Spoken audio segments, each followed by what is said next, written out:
ಶ್ರೀ ಗುರು ರಾಘವೇಂದ್ರ ಸ್ವಾಮಿ ಜ್ಯೋತಿಷ್ಯ. ಮಂತ್ರಾಲಯದಲ್ಲಿ ತಮ್ಮ ತಪೋಶಕ್ತಿಯಿಂದ ವಾಕ್ಯ ಸಿದ್ಧಿ ಮಂತ್ರಸಿದ್ಧಿ ಪಡೆದಿರುವ ಪಂಡಿತ್ ಶ್ರೀ ಅಪ್ಪಟಾಚಾರ್ಯರು ತಾಂತ್ರಿಕ ಜ್ಯೋತಿಷ್ಯರು. ಶ್ರೀ ಸಾಯಿಬಾಬಾ ಹಾಗೂ ರಾಘವೇಂದ್ರ ಸ್ವಾಮಿಯ ಆರಾಧಕರು. ನಿಮ್ಮ ಸಮಸ್ಯೆಗಳ ಪರಿಹಾರಕ್ಕೆ ಇಲ್ಲಿದೆ ದಿವ್ಯ ಮಾರ್ಗ. ಡಿವೋರ್ಸ್ ಪ್ರಾಬ್ಲಮ್, ಅನಾರೋಗ್ಯ, ಪ್ರೇಮ ವಿಚಾರ, ಸಂತಾನ, ಸಾಲಬಾಧೆ, ಕೋರ್ಟ್ ಕೇಸ್, ವ್ಯಾಪಾರ, ಮಾಟ ಮಂತ್ರ ತಡೆ, ಶತ್ರುಕಾಟ, ಕೌಟುಂಬಿಕ ಕಲಹ, ಇನ್ನೂ ನಿಮ್ಮ ನಿಗೂಢ ಗುಪ್ತ ಸಮಸ್ಯೆಗಳಿಗೆ ಶ್ರೀ ರಾಘವೇಂದ್ರ ಸ್ವಾಮಿಯ ಮೂಲ ಬೃಂದಾವನ ರಹಸ್ಯ ಬಲಿಷ್ಠ ಪೂಜಾ ಶಕ್ತಿಯಿಂದ ಕೆಲವೇ ದಿನಗಳಲ್ಲಿ ಶಾಶ್ವತ ಪರಿಹಾರ ಶತಸಿದ್ಧ. ವಿಶೇಷ ಸೂಚನೆ: ಅಲ್ಲಿ ಇಲ್ಲಿ ಕೇಳಿ ಎಲ್ಲೂ ಪರಿಹಾರವಾಗದ ನಿಮ್ಮ ಸರ್ವ ಸಮಸ್ಯೆಗಳಿಗೆ ಇಲ್ಲಿದೆ ದಿವ್ಯ ಮಾರ್ಗ. ನಂಬಿಕೆಟ್ಟವರಿಲ್ಲವೋ ಈ ರಾಯರ. ನೀವು ಬಯಸುವ ನೆಮ್ಮದಿಯ ಜೀವನಕ್ಕಾಗಿ ಒಮ್ಮೆ ಸಂಪರ್ಕಿಸಿ ಶ್ರೀ ಗುರು ರಾಘವೇಂದ್ರ ಸ್ವಾಮಿ ಜ್ಯೋತಿಷ್ಯ, ಪಂಡಿತ್ ಶ್ರೀ ಅಪ್ಪಟಾಚಾರ್ಯರು. ಫೋನಿನ ಮೂಲಕ ಪರಿಹಾರ. ಮೊಬೈಲ್ ಸಂಖ್ಯೆ 9008111181. ಓಂ ಶ್ರೀ ಗುರು ರಾಘವೇಂದ್ರಾಯ ನಮಃ. ಎಲ್ರಿಗೂ ನಮಸ್ಕಾರ. ನೀವೆಲ್ಲರೂ ಕೂಡ ಮನೆಯಲ್ಲಿ ಸಾಂಬ್ರಾಣಿಯ ಧೂಪವನ್ನು ಹಾಕುವಂತಹ ಅಭ್ಯಾಸವನ್ನು ಇಟ್ಕೊಂಡಿದ್ದೀರಾ ಅಂತ ಹೇಳಿ ಭಾವಿಸ್ತೀನಿ. ಈ ಸಾಂಬ್ರಾಣಿಯ ಧೂಪವನ್ನು ಯಾವಾಗ ಮಾತ್ರ ಹಾಕಬೇಕು ಮತ್ತು ಆ ಸರಿಯಾಗಿ ಧೂಪ ಹಾಕುವಂತಹ ವಿಧಾನ ಏನು ಅನ್ನುವಂತಹ ಮಾಹಿತಿಯನ್ನು ನಾನು ನಿಮಗೆ ಇಲ್ಲಿ ಕೊಡ್ತಾ ಇದ್ದೀನಿ. ಪ್ರತಿನಿತ್ಯದ ಪೂಜೆಯಲ್ಲಿ ಒಂದು 4ರಿಂದ 5 ಅಗರಬತ್ತಿಗಳನ್ನು ಹಚ್ಕೊಂಡು ಅದರಲ್ಲಿ ನೀವು ಪೂಜೆ ಮಾಡಿದ್ರೆ ಸಾಕಾಗುತ್ತೆ. ಈ ಊದ್ಗಡ್ಡಿ ಹಚ್ಚೋದ್ರಲ್ಲಿ ಖಂಡಿತ ಜಿಪುಣತನ ಬೇಡ. ಊದ್ಗಡ್ಡಿ ಖಾಲಿಯಾಗೋಗುತ್ತೆ ಅಂತಂದು ಕೆಲವರು 2 ಬತ್ತಿಯನ್ನು ಅಂದರೆ ಊದ್ಬತ್ತಿಯನ್ನು ಹಚ್ಚುವಂತಹ ಅಭ್ಯಾಸ ಕೂಡ ಮಾಡ್ಕೊಂಡಿರ್ತೀರ. ಖಂಡಿತವಾಗಿ ನೀವು ಆ ತಪ್ಪನ್ನು ಮಾಡಬೇಡಿ. ಏಕೆಂದರೆ ಏನು ಒಂದು 4ರಿಂದ 5 ಅಗರಬತ್ತಿ ಹಚ್ಚಿ ಅದರಿಂದ ಒಂದು ಧೂಪ ಅಥವಾ ಹೊಗೆ ಏನು ಬರುತ್ತಲ್ಲ, ಆ ಹೊಗೆ ನಿಮ್ಮ ಮನೆಯಲ್ಲಿ ಏನಾದರೂ ನಕಾರಾತ್ಮಕ ಶಕ್ತಿಗಳಿದ್ದರೆ ಅವೆಲ್ಲವನ್ನು ತೊಡೆದು ಹಾಕುವಂತಹ ಕೆಲಸವನ್ನು ಮಾಡಬೇಕು. ನೀವು 2 ಊದ್ಬತ್ತಿ ಹಚ್ಚಿ ಅದರಲ್ಲಿ ಹೊಗೆನೇ ಬರಲಿಲ್ಲ ಅಂತಂದರೆ ನೀವು ಹಚ್ಚಿ ಕೂಡ ಏನೂ ಪ್ರಯೋಜನ ಇಲ್ಲ. ಇನ್ನು ಅಗರಬತ್ತಿಯನ್ನು ತರುವಾಗ ಯಾವುದಾದ್ರೂ ಒಳ್ಳೆ ಕ್ವಾಲಿಟಿ ಅಗರಬತ್ತಿಯನ್ನು ತಗೊಂಡು ಬನ್ನಿ. ಏಕೆಂದರೆ ಕಡಿಮೆ ಬೆಲೆಗೆ ಸಿಗುತ್ತೆ ಅಂತಂದು ನೀವು ಲೋ ಕ್ವಾಲಿಟಿ ಅಗರಬತ್ತಿಗಳನ್ನು ತಗೊಂಡು ಬಂದರೆ ಮನೆಯಲ್ಲಿ ಹಿರಿಯರು ಮತ್ತು ಮಕ್ಕಳಿರ್ತಾರೆ.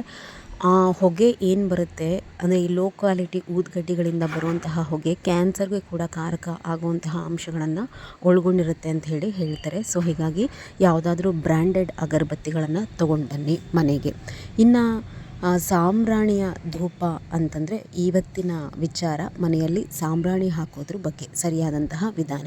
ಶಾಸ್ತ್ರೋಕ್ತವಾದಂತಹ ವಿಧಾನದಲ್ಲಿ ನಾವು ಯಾವ ರೀತಿ ಮಾಡುವಂತಹದ್ದು ಅಂತಂದರೆ, ಚಿಪ್ಪು ಇಲ್ಲ ಅಂತಂದರೆ ಮರದ ತುಂಡುಗಳೇನಿರುತ್ತಲ್ವ ಅದನ್ನು ಬೆಂಕಿ ಇಟ್ಟು ಅದರಲ್ಲಿ ಇದ್ದಲನ್ನು ಮಾಡ್ಕೊಳ್ಳೋ ಅಂತಹದ್ದು. ಆ ಇದ್ದಲು ಏನಿರುತ್ತೆ ಅದನ್ನು ನಾವು ಧೂಪ ಹಾಕೋ ದಿವಸ ಕೆಂಡ ಮಾಡ್ಕೋತೀವಿ. ನಾನು ಚಿಪ್ಪನ್ನು ಡೈರೆಕ್ಟಾಗಿ ಗ್ಯಾಸ್ ಸ್ಟವ್ ಮೇಲೆ ಇಟ್ಬಿಡ್ತೀನಿ. ಹತ್ಕೋತಿದ್ದ ಹಾಗೆ ನಾವು ಸಾಂಬ್ರಾಣಿ ಯಾವುದ್ರಲ್ಲಿ ಹಾಕ್ತೀವಿ ಅದಕ್ಕೆ ತಕ್ಕೊಂಡು ಧೂಪವನ್ನು ಹಾಕುವಂಥದ್ದನ್ನು ಮಾಡ್ತೀನಿ. ಏನು ತೊಂದರೆ ಆಗೋದಿಲ್ಲ. ಈ ರೀತಿ ಕೆಂಡ ಮಾಡ್ಕೋಬೇಕು. ಆ ಕೆಂಡ ಮಾಡಿಕೊಂಡು ನೀವು ಗ್ರಂಥಿಗೆ ಅಂಗಡಿನಲ್ಲಿ ಕೇಳಿದ್ರೆ ಒರಿಜಿನಲ್ ಸಾಂಬ್ರಾಣಿ ಕೊಡ್ತಾರೆ. ಈಗೇನು ಪ್ಯಾಕೆಟ್ಸಲ್ಲೆಲ್ಲ ಬರುತ್ತಲ್ವ ಅಂದರೆ ರೆಡಿಮೇಡು, ಅದರೊಳಗಡೆ ಕಪ್ ಒಳಗಡೆನೇ ಸಾಂಬ್ರಾಣಿ ಹಾಕಿರ್ತಾರೆ.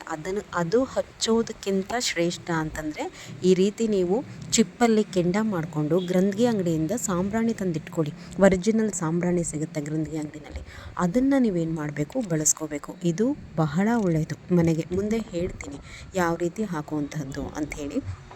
ದೇವರ ಮನೆಯಲ್ಲಿ ದೇವರುಗಳಿಗೆ ಧೂಪ ಹಾಕೋದನ್ನು ನಾವು ಸಾಂಬ್ರಾಣಿ ಹಾಕೋದು ಅಂಥೇಳಿ ಕರಿತೀವಿ.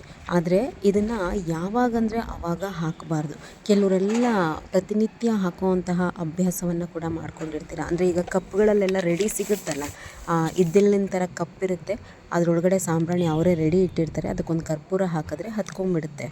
ಆ ರೀತಿ ಯಾವಾಗಂದ್ರೆ ಆವಾಗ ಪ್ರತಿನಿತ್ಯ ಮನೆಯಲ್ಲಿ ಆ ಸಾಂಬ್ರಾಣಿ ಇರುವಂತಹದ್ದನ್ನು ಹಚ್ಚಬಾರ್ದು. ನಾವು ಮನೆಯಲ್ಲಿ ಸಾಂಬ್ರಾಣಿ ಹಾಕಬೇಕು ಹೆಣ್ಮಕ್ಳು ಅಂತಂದರೆ ಆವತ್ತಿನ ದಿವಸ ತಲೆಗೆ ಸ್ನಾನ ಮಾಡ್ಕೊಂಡಿರಬೇಕು. ಯಾವ ವಾರ ನಾವು ಹಾಕೋಬಹುದು? ಮನೆ ದೇವರುಗಳ ಅಂದರೆ ನಿಮ್ಮ ಮನೆ ದೇವರುಗಳ ವಾರದ ದಿವಸ ಸಾಂಬ್ರಾಣಿ ಹಾಕೋಬಹುದು, ಒಳ್ಳೆಯದು. ಅಮಾವಾಸ್ಯೆ ಅಥವಾ ಪೌರ್ಣಮಿಯ ದಿವಸ ಕೂಡ ಹಾಕಿದ್ರೂ ಕೂಡ ಒಳ್ಳೆಯದು. ಅದನ್ನು ಬಿಟ್ಟು ಈಗ ರಾಯರ ಪೂಜೆ ಮಾಡ್ತೀವಿ ಅಂತೇಳಿ ಗುರುವಾರ ಹಾಕುವಂತಹದ್ದು, ಇಲ್ಲ ಒಂದು ಫ್ರಾಗ್ರೆನ್ಸ್ ಚೆನ್ನಾಗಿರುತ್ತೆ, ಧೂಪ ಬರುತ್ತೆ, ಹೊಗೆ ಅಂತಂದು ಪ್ರತಿನಿತ್ಯ ಹಚ್ಚುವಂತಹದ್ದು, ಆ ರೀತಿಯೆಲ್ಲ ಮಾಡಬೇಡಿ. ದೇವ್ರ ಮನೆಯಲ್ಲಿ ಪ್ರತಿನಿತ್ಯ ಸಾಂಬ್ರಾಣಿಯನ್ನು ಹಾಕಬಾರ್ದು. ಅದರ ಜೊತೆಗೆ ಇನ್ನೊಂದೇನು ತಪ್ಪು ನೀವು ಮಾಡುವಂತಹದ್ದು ಅಂತಂದರೆ, ದೇವ್ರ ಮನೆಯಲ್ಲಿ ದೀಪ ಹಚ್ಚುತ್ತಿದ್ದ ಹಾಗೆ ನಾವೇನು ಊದ್ಗಡ್ಡೆ ಹಚ್ಚಿಬಿಟ್ಟು ದೇವರುಗಳಿಗೆ ಧೂಪ ತೋರಿಸ್ತೀವಲ್ಲ, ಆ ಧೂಪ ತೋರಿಸುವಂತಹ ರೀತಿಯಲ್ಲಿ ದೀಪ ಹಚ್ಚಿದ ತಕ್ಷಣ ಸಾಂಬ್ರಾಣಿಗೆ ಹಾಕಿಬಿಟ್ಟು, ಕೆಂಡಕ್ಕೆ ಸಾಂಬ್ರಾಣಿ ಹಾಕಿಬಿಟ್ಟು ದೇವರ ಮನೆಯಲ್ಲಿ ಧೂಪ ಹಾಕುವಂತಹದ್ದನ್ನು ಮಾಡಬಾರ್ದು. ಯಾವಾಗ ನಾವು ಮಾಡಬೇಕು, ನಮ್ಮ ಪೂಜೆ ಎಲ್ಲ ಸಂಪೂರ್ಣವಾಗಿ ಮುಗಿದೋಗಿ ಮಹಾಮಂಗಳಾರತಿ ಆಗುತ್ತಲ್ವ, ಆ ಮಹಾಮಂಗಳಾರತಿ ಆದಮೇಲೆ ನೀವು ಕೆಂಡವನ್ನು ಮಾಡಿಕೊಂಡು ಸಾಂಬ್ರಾಣಿ ಹಾಕ್ಕೋಬೇಕು. ಅದಕ್ಕೆ ಸಾಂಬ್ರಾಣಿಯನ್ನು ಹಾಕ್ಕೊಂಡು ಬಲಗೈಯಲ್ಲಿ ಹಿಡ್ಕೊಂಡು ಮೊದಲು ನಿಮ್ಮ ಮನೆ ದೇವರು, ಇಷ್ಟ ದೇವರುಗಳಿಗೆ ಹೆಸರುಗಳನ್ನು ಹೇಳಿ, ಅಂದರೆ ನಿಮ್ಮ ಮನೆ ದೇವರ ಹೆಸರುಗಳು, ಇಷ್ಟ ದೇವರುಗಳ ಹೆಸರುಗಳನ್ನು ಹೇಳಿ ಆ ಧೂಪವನ್ನು ನಿಮ್ಮ ಮನೆ ದೇವರಿಗೆ ಮೊದಲು ತೋರಿಸ್ಬೇಕು. ಅದಾದ ನಂತರ ದೇವರ ಮನೆಯಲ್ಲಿ ಎಲ್ಲ ದೇವರುಗಳಿಗೂ ಕೂಡ ತೋರಿಸಿ ಆ ಸಾಂಬ್ರಾಣಿಯನ್ನು ಹಾಗೇ ನೀವು ಕೈಯಲ್ಲಿ ಹಿಡ್ಕೊಂಡು ಅಡುಗೆ ಮನೆ, ನಿಮ್ಮ ಬೆಡ್ರೂಮು, ಎಲ್ಲ ಏನಿದೆ ನಿಮ್ಮ ಮನೆಯಲ್ಲಿ ಭಾಗಗಳು, ಆ ಎಲ್ಲ ರೂಮ್ಗಳಿಗೂ ಕೂಡ ಹೋಗಿ ಮೂಲೆ ಮೂಲೆಗೂ ಕೂಡ ಆ ಸಾಂಬ್ರಾಣಿಯನ್ನು ತೋರಿಸ್ತಾ ಬರಬೇಕು. ವಿಶೇಷವಾಗಿ ನೀವು ಯಾವ ಮೂಲೆಯನ್ನು ಬಿಡಬಾರ್ದು. ಮನೆಯಲ್ಲಿ ಏನಾದರೂ ಒಂದು ನೆಗೆಟಿವ್ ಎನರ್ಜಿ ಇದೆ ಅಂತಂದರೆ, ಎಲ್ಲಿ ಮೂಲೆ ಮೂಲೆಗಳಲ್ಲಿ ಕತ್ತಲಿರುತ್ತಲ್ಲ ಜಾಸ್ತಿ, ಆ ಕತ್ತಲಿರೋ ಅಂಥ ಕಡೆನೇ ಆ ಒಂದು ನೆಗೆಟಿವ್ ಎನರ್ಜಿ ಅನ್ನುವಂತಹದ್ದು ಸೇರಿಕೊಂಡಿರುತ್ತೆ. ಆ ಬಾಗಿಲು ಹಿಂದೆ ಅಥವಾ ಮಂಚದ ಮೂಲೆಗಳು, ಅಡುಗೆ ಮನೇಲಿ ಎಲ್ಲಾದರೂ ಮೂಲೆಗಳಲ್ಲಿ ಕತ್ತಲಿರುವಂತಹದ್ದು, ಅಂತಹ ಮೂಲೆಗಳಿಗೆ ಹೋಗಿ ಮೊದಲು ಈ ಸಾಂಬ್ರಾಣಿಯನ್ನು ಇಡೀರಿ. ಯಾವ ಮೂಲೆನೂ ಬಿಡಬಾರ್ದು.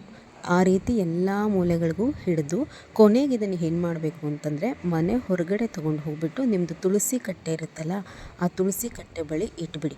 ಅದು ಪೂರ್ತಿಯಾಗಿ ಅದೇನು ಉರಿದು ಕೆಂಡ ಆರೋಗೋ ತನಕನೂ ಅಲ್ಲೇ ಇರಲಿ.